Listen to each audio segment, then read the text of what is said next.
La pire des choses, le pire des scénarios, nous sommes seuls. Quand je dis seuls, ce n'est pas que nous avons des alliés. Nous n'avons pas. Et je crois que nous sommes seuls parce que même ceux qui se lient à nous sont dans une situation très ambiguë. Ils sont entre le côté fraternel en tant qu'Africains qui doivent porter au chef de l'État, porter à la RDC, mais ils sont aussi soumis à des pressions des personnes qui sont derrière cette guerre qui les financent. Derrière cette guerre qui sont avec eux. Alors pourquoi choisir le président congolais et la RDC si je dois me donner à dos les Américains et les Anglais? Alors finalement, toutes ces forces africaines sont en train d'observer. Depuis lors, toutes les forces qu'on a envoyées, Union africaine, il y a quelques jours, la SADC, c'est ça, qui sont venus. Sont-ils venus pour tirer, utiliser les armes et tirer avec les nôtres? Sont-ils venus pour attaquer les adversaires et récupérer nos territoires, au prix même de tuer certains militaires de l'autre côté? Ou bien sont-ils là pour observer et maintenir le cessez-le-feu? Parce qu'il y a des négociations qui ont lieu que nous ne connaissons pas. Il faut qu'on soit honnête, depuis l'époque de Kabila, il y a des contrats qui ont été signés. Il y a des alliances qui ont été signées. Des fois, on peut dire, c'est la faute du gouvernement, la faute du président. Frère, c'est comme avec Pharaon. Même quand tu es Moïse envoyé par Dieu, tu ne sortiras pas Israël du même jour. C'est une fois, deux fois. Parce que le pays là a été vendu. Le pays là, il y a plusieurs coins qui n'appartiennent plus à la RDC. Il y a des parcs qui ne nous appartiennent plus. Il y a des lacs qui ne sont plus de l'État congolais. Il y a des territoires, il y a des carrières minières, il y a des régions minières qui ne nous appartiennent plus. Comment le grand Kenya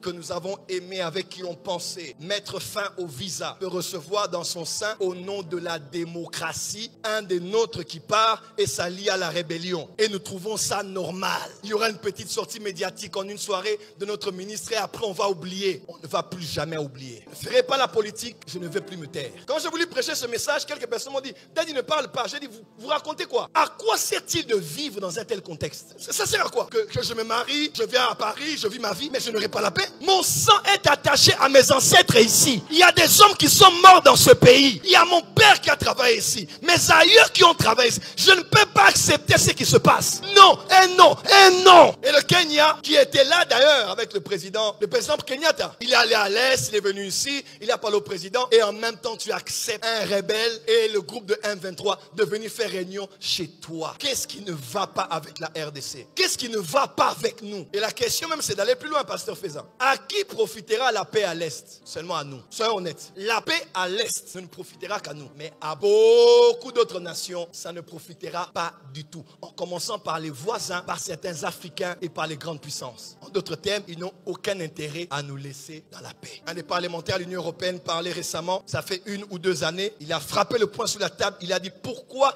nous laissons la RDC à ce niveau. Au moment où la RDC est en train de souffrir, enterrer ses morts, la France renforce sa coopération militaire. L'Union européenne envoie 20 millions, 20 milliards, je ne sais plus, 20 millions de dollars pour l'histoire avec le Mozambique, au Rwanda. Et ils vont venir ici, on va flirter avec eux, et ils sont venus ici prendre part à certaines réunions qu'il y a régionales et internationales, des hypocrites. Nous sommes seuls. Je vous dis la vérité. Les paroles de Mzee Laurent Désiré Kabila se font entendre encore en cette saison. Prenez-vous en charge. Et ici, j'aimerais être clair. Je fais mon avis à l'État congolais et il est personnel, il est individuel. Je crois qu'il y a un moment où il faut choisir ses partenaires. Ah oui, les pays de l'Afrique de l'Ouest ont compris qu'avec l'Amérique, ça ne marchera plus. Avec la France, ça ne marchera plus. Et même si on doit s'allier à la Chine ou à la Russie, on va le faire si on doit prospérer en tant que pays. Nous sommes un pays souverain. Nous sommes un État souverain et nous avons la capacité, même le président, dans ses prérogatives, comme étant garant de ce pays, de faire les bons choix pour ceux avec qui nous allons nous lier, pour le bien de ce pays. Car derrière les gens là-bas, il y a les Américains. Quand je dis Américains, c'est pas tous les Américains. Quand on dit Américain, c'est soit l'État américain, c'est soit les grandes firmes, les grandes multinationales. L'Amérique, c'est un univers, ce n'est pas que le pouvoir principal. Ainsi, certaines visites d'État ne se font pas avec le président,